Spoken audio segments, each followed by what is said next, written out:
Before we start this show, just a word from our sponsor, 20 by 20 Apparel. Founded in 2015, 20 by 20 Apparel brings original tributes to pro wrestling's classic arenas, moments, and events. They look to spotlight the bloopers, bleeps, and body slams along with the biggest, smallest, strangest, and strongest that pro wrestling has had to offer. Along with their awesome line of pro wrestling apparel, they do offer many services. In the world of wrestling, there are hundreds of shirts, promotions, flyers, social media accounts, and ads. Don't get lost in the sea of parody shirts and display fonts. They can provide professional graphic design services at a reasonable price. 20 by 20 also hand screen prints all the tees in-house. If you would like to discuss possible run of tees, posters, koozies, foam fingers, or whatever, drop them a line. Go to 20 by 20 Apparel. That's the number 20x, the number 20 apparel.com. Now, let's get to the show. Fresh is the word. I'm Jim Duggan, got long wood for plenty hoes. I keep it fresher than fresh, but you already know. You suckers bummy, I'm money, I got a ton of flows. My weed loud like a motherfucking thunder roll. Your shit quiet like you ballin' on a budget though. We see your kicks and we laugh and yellin' what are those. You see me shining like a suit on puffy. You know my grindin' shit is too strong, buddy. That's why the dude call money. I be stuntin' like it's nothing at all. Cause it's nothing to me, it's probably something to y'all. Trying to smoke like me, then come and fuck with your dog. Got a closet full of kicks, you can't cop it tomorrow. And I'm fresher than the freshest, you can tell it's in my essence. Bitch, you see the way I'm rapping, yes I do this shit to death. Until I'm running out of breath, or tell somebody cut a check. But either way you know it's fresh, and either way you know it's fresh. Fresh, we fresh. Fresh, fresh, goddammit, we fresh.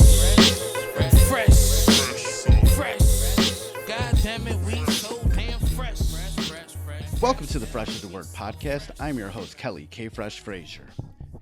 And on Fresh is the Word, we like to deliver wisdom through great stories from the minds of bright creatives of pop culture.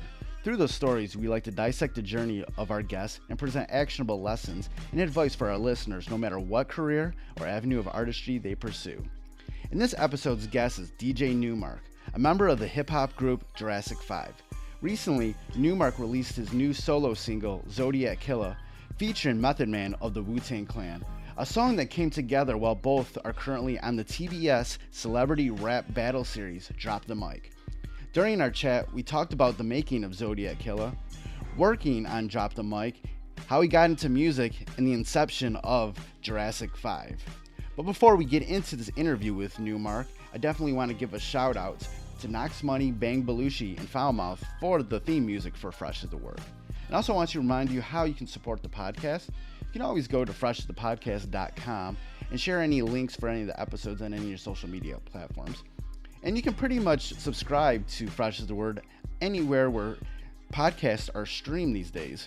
And that includes Apple Podcasts, Anchor, Stitcher Radio, Mixcloud, Google Play, TuneIn, Spotify, Breaker, CastBox, Overcast, Pocket Cast, Podbean, and Radio Public. Just type in Fresh is the Word and it should come up.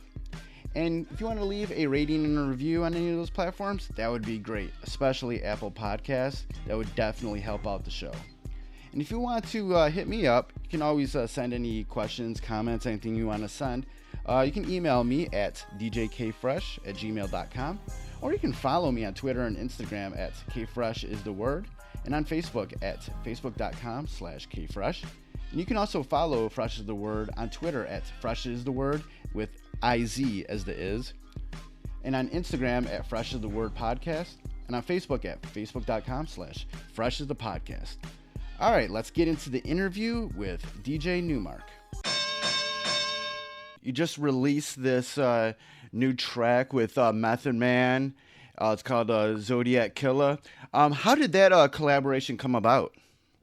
Yeah, I'm on a show right now, a television show with Method Man as the host, and I'm the DJ. It's called Drop the Mic, and it's a television show where celebrities rap battle against each other. It's comedy. And right. While I was recording with him, I was 2 years deep into a project called Zodiac Tracks, where I mix important artists in their respective Zodiac sign using all vinyl on my Facebook video feed. And so I was at the end of the series, and I was like, it'd be nice to put all the mixes out and give everybody who's been so kind and supported me an exclusive track with someone dope. And so I was next to Meth, every day on set. And so I asked them, to hear a track, and he put the headphones on, and he was like, he was like, I'm fucking with this, new. I was like, okay, dope. And then we recorded, and we made Zodiac Killah, and he, I kind of told him what I was looking for.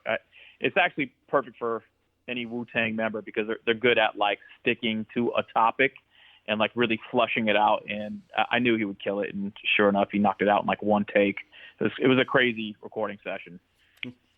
It was like one of the most memorable recording sessions I've ever had. Actually, I kept saying to myself, if I did more sessions like this, I would have much more time for leisure. And just knock it out that quick. Nice. How did you first get linked up to be on the show Drop the Mic?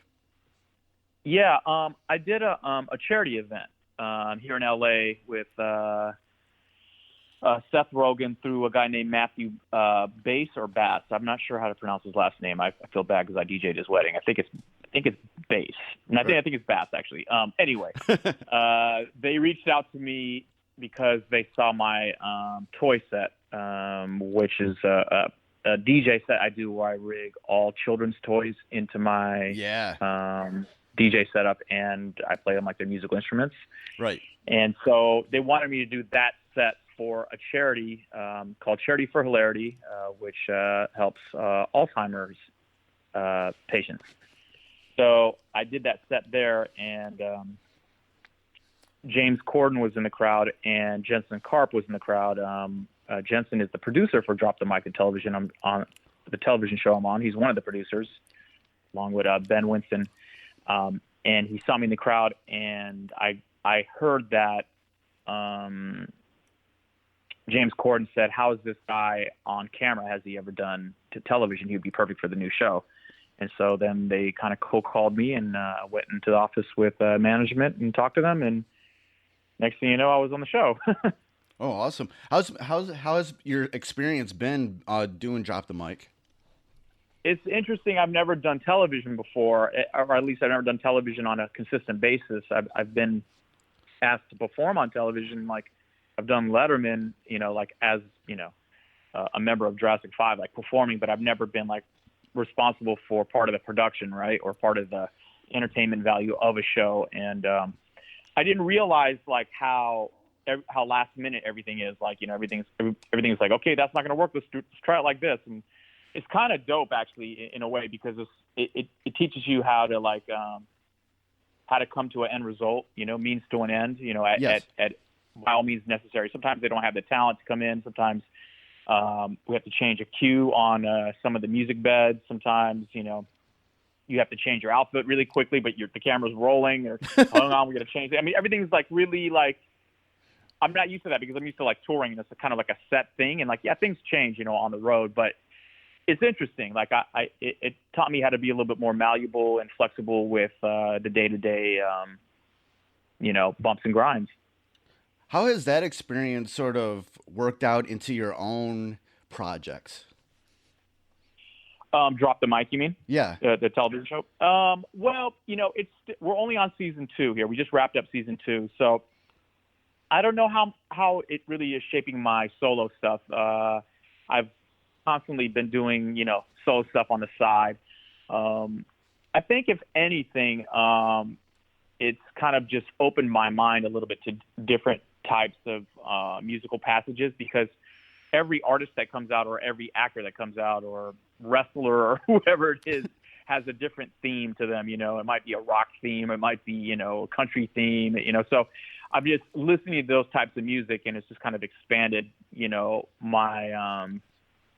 my viewpoint on these different genres. I've always been open to different genres, and I try to incorporate as many as I can into my DJ sets, but this is interesting to look at it from a production standpoint.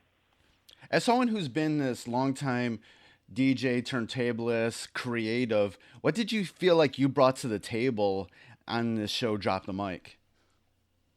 Well, they wanted someone that was able to fill in sound effects and rock the crowd at commercial break and keep the energy up, and obviously jam with the band and get the cues proper with them.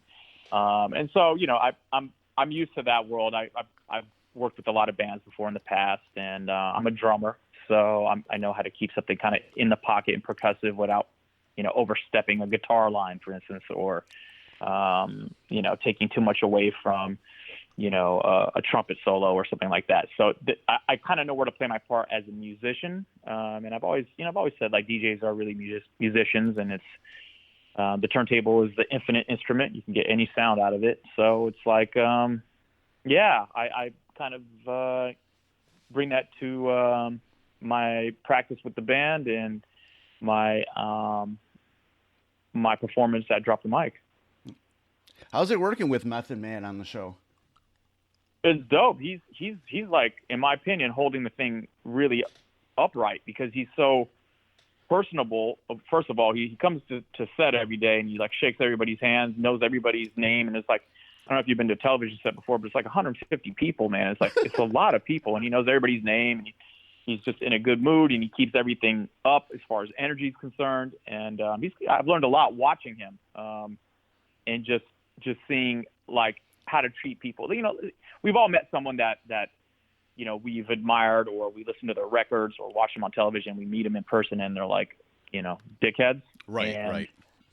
It's like the worst feeling because it's like hard to listen to the records after that. And I've met plenty of them as a DJ, and I've met plenty of other people that are at that level that are really kind to people and respectful. And it's just so nice to see that. Like, I got the same feeling when I met Be Real for the first time. I was like, man, this guy is just down to earth. Like, he's just good people. Like, and Meth has that same characteristic to him. And it's just dope to see at his level, What was the original idea behind the Zodiac Tracks mixes?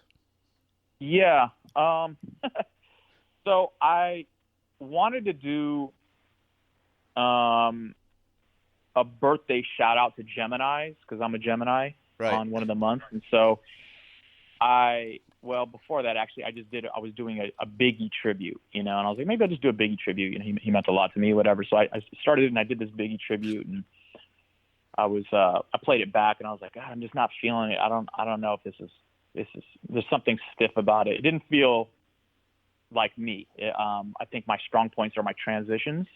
Like some DJs you watch, they're great at scratching, and other ones are great at like juggling records and doubling up on them and doing fantastic gymnastics. And I like doing all that stuff, but I think my strong point is my transitions and how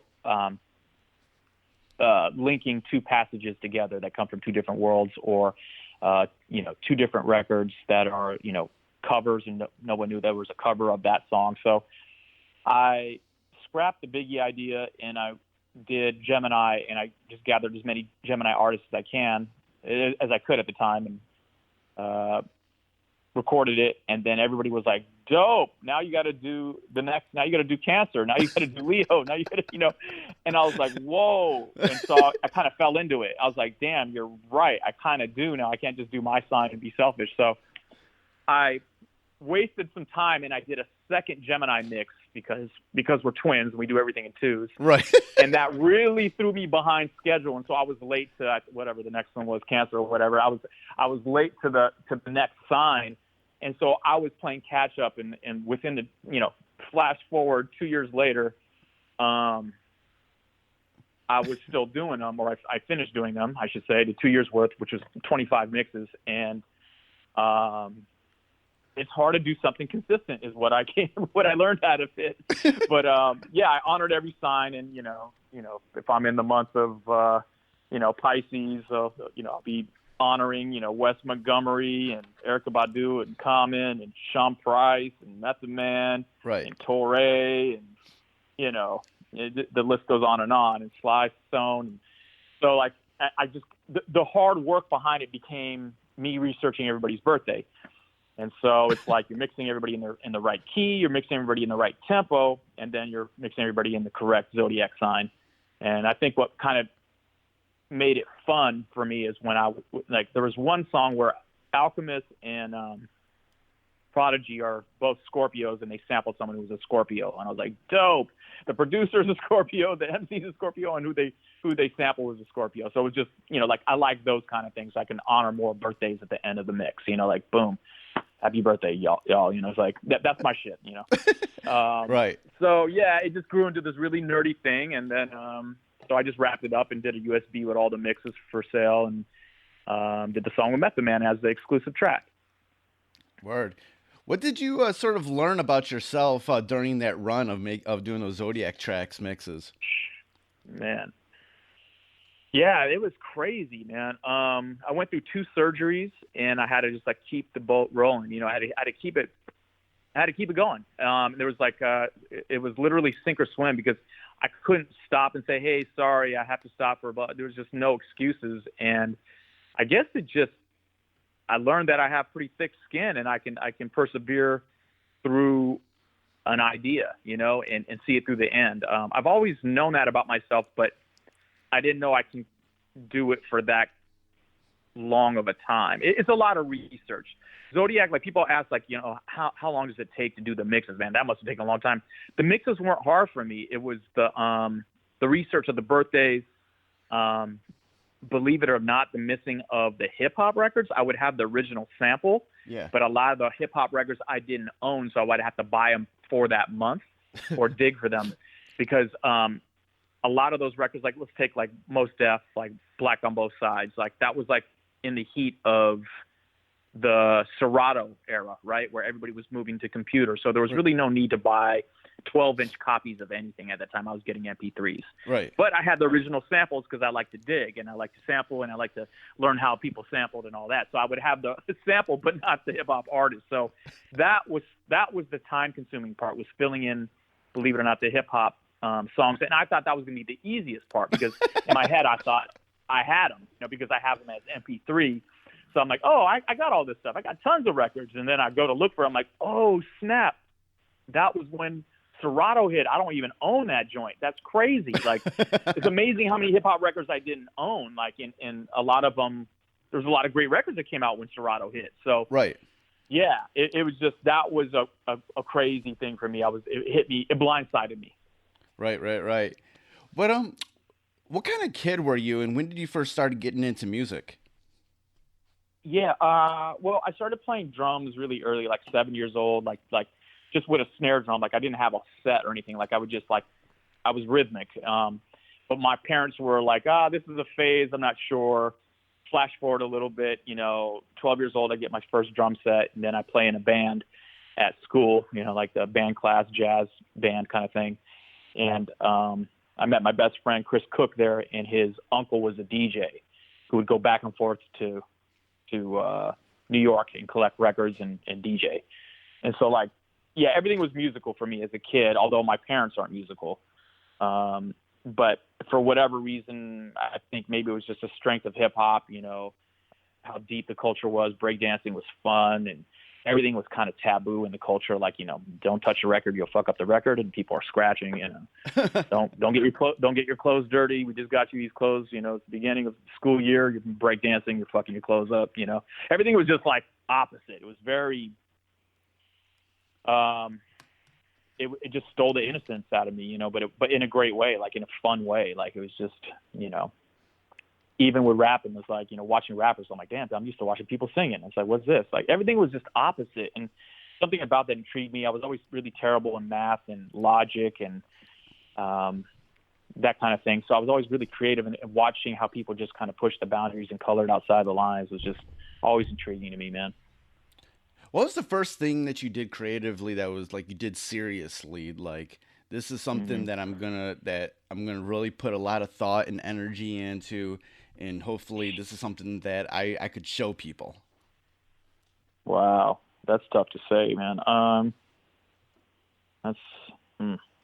I can show people. Yeah, it would probably have to be at that time where I met my best friend in junior high when I was about 12. I joined that band class without any drum lessons, but I was practicing, so I was kind of self-taught. I had one drum lesson, And then I taught myself after that. We couldn't afford drum lessons, so I just taught myself and listened to a lot of heavy rock records. So this was like pre my knowledge of heavy funk and Clyde Stubblefield and all that stuff. This was like what was around me at the time. I was listening to a lot of like Led Zeppelin and a lot of hard hitting drums. I was told that those were the best drummers, and it wasn't until I met my friend Chris Cook that I realized that what ended up being my favorite drummers were the funk drummers. Yeah. And he kind of schooled me on all that. But my first exhibit of something creative, to answer your question, was in that band class. There was always a winter concert for all the kids to come and see in junior high. So I had to be like in this had to be seventh grade or something like that.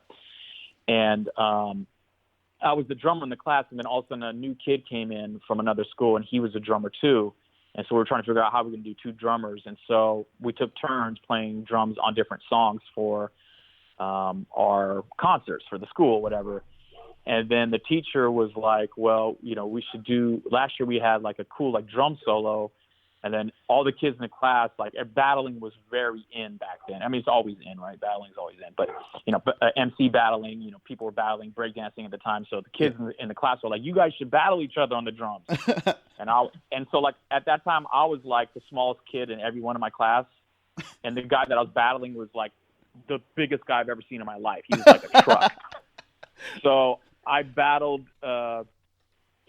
this kid on the drums in front of the entire school auditorium, in front of the whole school for like the winter concert. And It was like, I had this set where you could barely see me over the tom-toms, and he was like towering over his set, and like we went back and forth and battled out. So that'd probably be the first like creative display I've accomplished, I guess, and it was nerve wracking, and like my parents were in the audience, or my dad was in the audience, and girls I had crushes on, and you're going through puberty. It was just crazy, man. Like, it was like it threw away my fear of performance and let me know that I could like show something creatively all in one swipe. I was just kind of thrown into cold water really quickly, and so I think it toughened me up later on as a musician and as a performing DJ as well. I tend not to be scared of too many obstacles now. After that experience. What was your what did your classmates say about that after you were done? Oh man, you fucking tore them up, man. You killed them. I have my teachers and like, damn, Mark, you really went in, man. Like, it was cool actually. And then, what's funny, man? I had another really good friend who was an amazing visual artist. He could draw your face perfectly. Kid named Ben, and he lived a few blocks away from me. And he would come to my house and listen to music, after school, or I would go to like his house and watch him paint or check out his book and see what kind of graphs he had or what kind of drawings he had. So we were kind of comparing different art, but we were in Spanish class together, and I hated Spanish class, for whatever reason. And so like we were taking a test, and he just passed me his paper for all the answers. And so I had his answers underneath my sheet of paper where I was just like moving it out and then writing the right answer. And so the teacher came out and caught me, and I got, busted for cheating on the test. And he was like, how do you put it? Oh, he goes, Mark, why'd you do this? I'm like, I'm sorry, I messed up. I cheated. And then he goes, Ben, I can see why Mark's doing this, but why did you do it? Like he put the blame on Ben, the boy that I took the answers from, because he saw me in the concert and he saw me do the drum battle, and he was like an older, he's an older black jazz musician that was teaching Spanish, and so like he had appreciation for music, and I felt terrible for Ben, and Ben was so pissed at me. I was like, he put more of the blame on Ben basically than me, and I had his answers like in my hand, and I'm like copying his shit, like it was like literally on my desk. So it was yeah, music helped me get out of some pretty sticky situations. But yeah, that was kind of funny. That was nice. That was nice. Do you remember the first time when you just realized that you could take this music thing seriously and it could be something that you could be doing for a long time? Yeah, actually, it was a very pivotal moment. I was working at St. Joseph's Hospital and going to school at LACC, studying to be an X-ray tech as my backup to music or backup to the arts or whatever. Yeah. I was always very much pushed by my parents or by my mother, really, to have a backup plan. So I was studying to be an X-ray tech, and about 4 months before I was supposed to graduate, I was in class and I just couldn't stop thinking about a track I was working on, and I was like, God, how do I make it? How do I mold this bridge? I was thinking about the bridge and thinking about I was in deep thought about this song and how to make this beat work properly. And I just got up and left the classroom and never went back. And my mom was pissed, and my dad was happy. He's always thought I should chase music. And just kind of watch my progression. My mom didn't get it. Now she sort of gets what I do. But anyway, I walked out of class and I started touring with Jurassic 5, and we got a gold record, and I haven't stopped touring since. And that was end of 95 or beginning of 96. I can't quite remember, but yeah, and the train never stopped. And I reflected on it about like 3 years after that, like when things started getting really good for the group. And I was like, well, what's the lesson to be learned there? Like I was trying to think about what it really was. And it, for me, it was just like, sometimes putting your eggs all in one basket really does manifest into something fruitful, It's not like that for everybody though. So you can't take that philosophy and apply it to everybody listening right now, right? Like it's just being at the right place at the right time, having, I guess, the know-how and the skill, being around the right people is essential. Surrounding yourself with the right people, that was a really, really big one, and the older I get, the more I reflect on, wow, I was around the right people and with like minds, and we all had the same vision. And hey, you can snap your fingers and all of a sudden you don't have the same vision at all, grow apart and everything too, and that happens as well. But at that time, everything just kind of lined up, man, and it was a very scary leap for me. I took it. What were you doing when Jurassic 5 first formed, and why did this group form? So I was doing house parties as a DJ. That's how I, at 12 or 13 is when I really started DJing in my bedroom, trying to learn how to mix and had beat up servo turntables on belt drives and everything. And then I met a group of guys named Bum Rush Productions, who I later formed with or became part of a crew member, and we would do all the house parties. And at the end of that, I started doing like parties in Hollywood and parties in LA. And I met Charlie Tuna, Cut Chemist, and Mark 7 at a rehearsal for a night called Rat Race.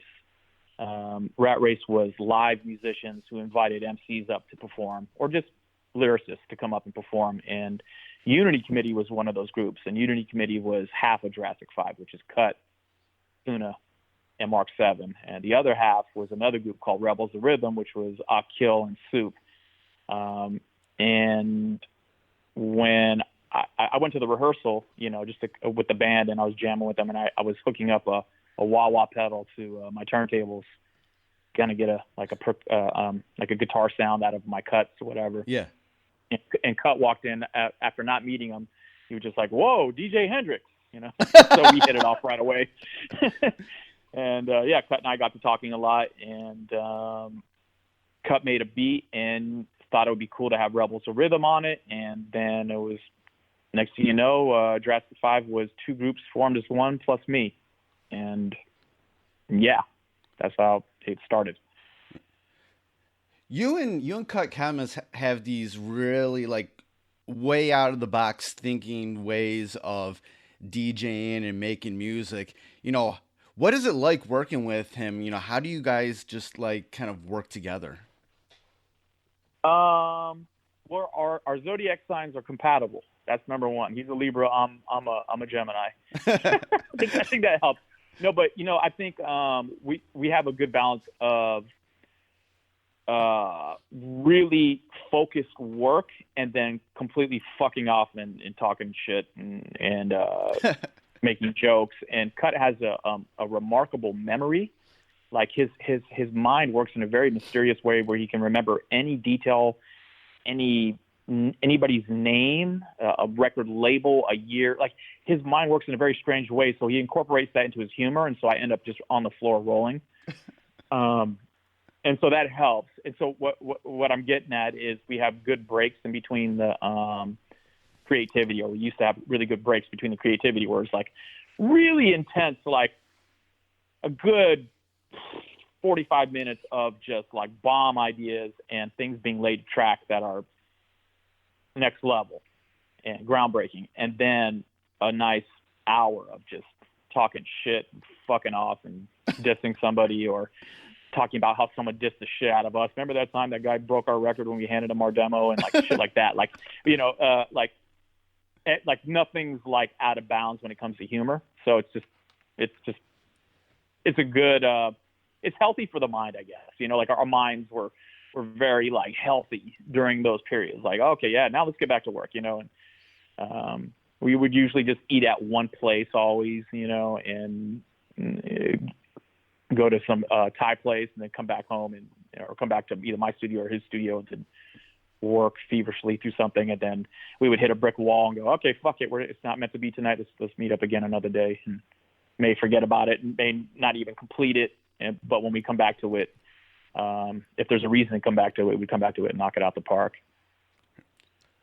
When you look back, what's your fondest memories of those early years of Jurassic 5? When everything was starting to come together, because the group would have a lot of success all around the world. Like you said, you were on Letterman. What was the sort of, your fondest memories of those early years when everything was first starting to come together? There's a lot. It's hard to put it into like one. As far as the early ones, I would say we had one really interesting show, and I want to say it was Sweden. I forget the name of the festival, but it was one of the very first festivals we've ever played. It might have been the first festival we played. And we were missing Tuna. He was playing with Ozo Motley. So the rest of the group went out kind of, we were kind of unsure of how the performance was going to go, if anybody was going to come to see us. We had never been to Sweden. We weren't sure what to expect. And we were backstage and someone introduced us, and we walked out, and we said, and one of the members, I forgot who, said, oh, maybe it was Soup. I think he said, oh, we're on the wrong stage. And our manager, Dan, was like, no. He's like, no, we're on the wrong stage, Dan. Look at all these fucking people. Like, it was like something like 20,000 people out there. And we caught it on camera. There's a photo of it, and Soup's making a face like, oh my God, they're here to see us. Like, we had no idea. Like, we had no idea. The internet wasn't popping then, and there was no way to gauge. Like, we just knew that we got a decent offer at a festival, and we were showing up without Tuna, and that show was crazy. Like, encores and all kinds of crazy shit we had never experienced as a band. So, yeah, I think that would probably be the most pivotal moment in the most memorable moment for me. Yeah, as far as fun and unexpected adoration, I guess. I don't know. It was crazy. What was it about Jurassic 5 that you feel like resonated with the audience that led to so much success for the group? Well, for a long time we felt like we never got it, especially here in the States. I think it was a thing where UK embraced us first. Right. And then, we had been shopping our demo for collectively and as separate entities, myself with a guy named Brother Soul, Cut, Charlie, and Mark as Unity Committee, Rebels of Rhythm. Everybody had been shopping their own thing, and then we had shopped the single as well after we became Jurassic 5, and nothing was happening. So I don't think the group ever felt what you're saying, to tell you the truth. Right. I don't think we ever felt like we achieved like the stapled success, like, yeah, those are those dudes. I don't think we ever felt like we got there, and I think that helped because we were always kind of with our head down grinding and like, okay, how can we do a better show? How can we make people turn their heads from the main stage and come to this side stage while we're coming up? Or how can we hold down the main stage? Or how can we, bend all of these samples together where it's cohesive, where the MC can come back and actually do a verse? Or like there was always it was always a kind of like deep thought, Right. And never really like, yo, we murdered them. I can't remember like really any conversations now that I think about it, like where we were like on a plane or like in a dressing room or in the studio going, yo, we murdered them. Like, I can't think of one. I can think of hundreds of times where we're like, damn, we fucked up on that part, man. Or, or God damn it, the fucking needle, bent. Or, there was a time where we played Van's Warped Tour and people were throwing bottles at us, like raining. It was raining bottles on us because they switched our time slot with Green Day like 5 minutes before Green Day was supposed to come on. Oh, okay. So it was just like nothing but like, rockheads. Like, this ain't Green Day. What the hell is this? Yeah, and it was deep. The crowd was very deep, and it was just raining bottles on us. Like, someone threw a bottle of glass. I'm talking about here. I'm not talking about plastic. Right. A bottle of half Orange Crush, half sand at my turntables, and it landed perfectly on the needle of the record that was playing. This was before Serato and computers and all that shit. Yeah. And so it hit my needle to the song that the guys were rhyming over, and it put the most gnarly gash on the record. It was unusable for the rest of the tour. And I had an SP1200 right next to it. Yeah. So without delay, I went right on the SP1200 and kept the beat. MCs kept rhyming. I think Tuna had a bottle or a plastic bottle thrown and hit his face, and he kept rhyming. Everybody just kept going. And I was just like playing this SP1200 and looking at my group. I'm like, these motherfuckers want it. These guys really fucking want it. And sure enough, like, the security threw one of the guys out that threw some shit, and then the crowd there was an energy shift in the crowd. It was an outdoor Vans Warped Tour show, Yeah. and the energy shifted into something, and it was like a science experiment. Like, it was like all of a sudden they were kind of like, okay, this ain't bad. These guys are maybe okay. This ain't like the hip hop we think it is, or whatever the fuck was going through their minds. I stopped trying to read minds in my 20s, and then next thing I know, it was like, they were cheering for us, and we were like, what the fuck is going on? We were bugging out, and we got through it. I'm not going to say we murdered it, because we never say we murdered it. And we got through it, and we're like, okay, I guess we're cool. Are we going to stay on this tour? And promoter was like, yeah, you're staying on this tour. And we did that run, and we also got in a bad bus accident after that. But maybe that was a different Vans Warped Tour. I think we did 2 of them. I can't remember. Yeah. So one big blur. But yeah, that was a wild one. Right. What is it about the live show for Jurassic 5 that you could like turn around the crowd, or even make that one person who is like skeptical at the beginning, digging your shit by the end? What do you feel like the energy of the Jurassic 5 live show is like, to where you can turn heads like that? God, if I would have to put it in a concise way, I'd say teamwork.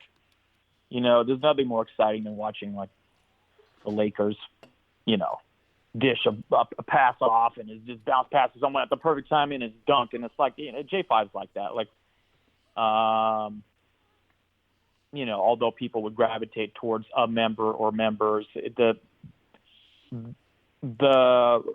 way someone would dish something off to the next guy was like kind of unparalleled. I'll say that. And I think it resonated with the crowds. Like, oh wait, they're moving from man to man like this, and then wait, there's two DJs. Why is there two? Like, kind of like the two drummer thing I was talking about before. Like, it's just none of it really makes sense, but it does because it's cohesive, and that's half of our battle. If not, maybe 80% of the battle is trying to make everything cohesive and everybody get their part where it's meaningful and it has some potency for the crowd. So I'd say teamwork, man.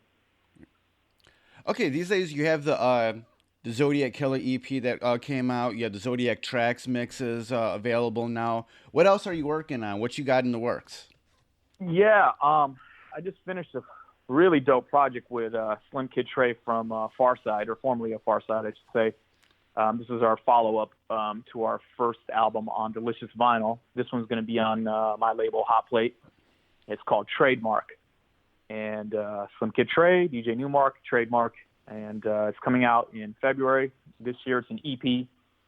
Really dope videos for it, dope music. We're all really proud of it, man. That's coming next. And then a lot of touring and a lot of projects that I'm working on right now, but I can't really talk about because there's nothing to talk about at the moment. But that's the next thing out the gate. Right. That's the next thing out the gate. Yeah, that's where I'm at, brother. And as far as the Zodiac track stuff, the Method Man single is for the vinyl heads. It's available at fatbeats.com, and I made a USB with all the mixes for sale, with all the credits and the Method Man single. And the USB is in the shape of a half a crate of records and a turntable playing the Galaxy. And that's on my Bandcamp. It's just DJ Newmark, NU-MARK. And, right. Yeah. That's awesome. That's awesome. When and I like to ask this question to people that I have on this podcast. It's what is a lesson, a nugget of knowledge that you've learned over your life career that anybody listening to this podcast could sort of project into their own life or career and sort of as an actionable lesson? Oh, there's so many, dude. Damn. There's so many. It's just like try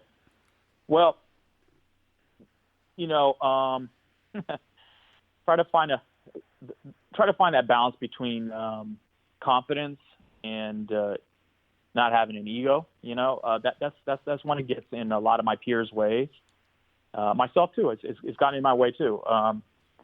But I have a decent check on it now. I've never been a big ego kind of guy, but there comes a point where you work really hard on your trade. This is what I'm kind of getting at. You'll work really hard on your trade, and people will tell you you're dope. And if you believe it a little bit too much, it can really get in the way of your next project or how you treat people. And I bring this up because just watching the way Method Man has interacted on the television set with other with the crew. There's like 150 crew people. He knows everybody's name. He's shaking their hands in the morning before you hit set. He's making people laugh. He's being respectful, and he doesn't have to do any of that. Right. He's arguably from the best rap group of all time. For me, it's like Run DMC, Tribe, Wu-Tang, right? If you had to really just, these are pivotal groups, right? Right. So he doesn't have to be like that. And we've all met people that we've met, that are up there, and they're not like that. They're dicks. And so it's just cool to kind of, I think treating people with respect and dignity is really, really important, especially in this climate right now. There's a lot going on politically, and I just feel like doing your best to be human right now is vital. It's vital. I think that'd probably be the most important lesson. There's going to be a lot of energy thrown at you. Personally, I don't read any interviews about me anymore. If they tell me I'm dope, I kind of don't believe it. If they tell me I'm whack, I kind of don't believe it. I just go, okay, I just need to kind of get to my next project and do the best I can. That's kind of the way I'm floating these days, In my 20s, I'd read everything. Oh my God, we only got 3.5 stars. Oh my God, everything was like, oh, we only sold 70,000 units in the first week. Now that's like amazing. Now back then it was like, oh my God, we should have sold more. Everything is like, you take everything to heart, and it's hard not to take things to heart being a creative person, because you have to open your soul to energy, and so when you open up too much, there's a lot can come in that can poison you. So you just got to be kind of careful, and balance, I guess, is really what I'm saying here, right? Just balance. Right. Yeah, and before we get out of here, where can people go online to get more information about you? Yeah, well, I have my website, djnewmark.com. That's with a hyphen, DJNU-MARK. And as far as purchases, the Bandcamp, same thing, DJ Newmark at Bandcamp. Yeah, and I'm always active on Instagram. I love it, and Facebook as well, and all that stuff. I'm always posting stuff, and I like talking and interacting as much as I can. That doesn't take away from creating and making music. But yeah, man, yeah. Awesome. Yeah, it's been great talking with you, man, and good luck with you everything. Too. Thank you, man. Thank you. It's been a pleasure talking to you. I appreciate you having me. So that was my interview with DJ Newmark. All the links to where you can buy the Zodiac Killah 7-inch vinyl, the Zodiac Killah digital, and the Zodiac Tracks limited edition USB are on the show notes for this episode at freshasthepodcast.com, along with all the links to DJ Newmark's website and all of his social media. So that's another episode in the books.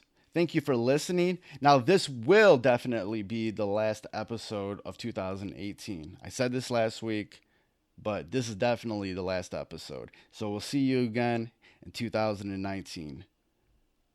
Thanks for listening. Goodbye and good night. Fresh is the word.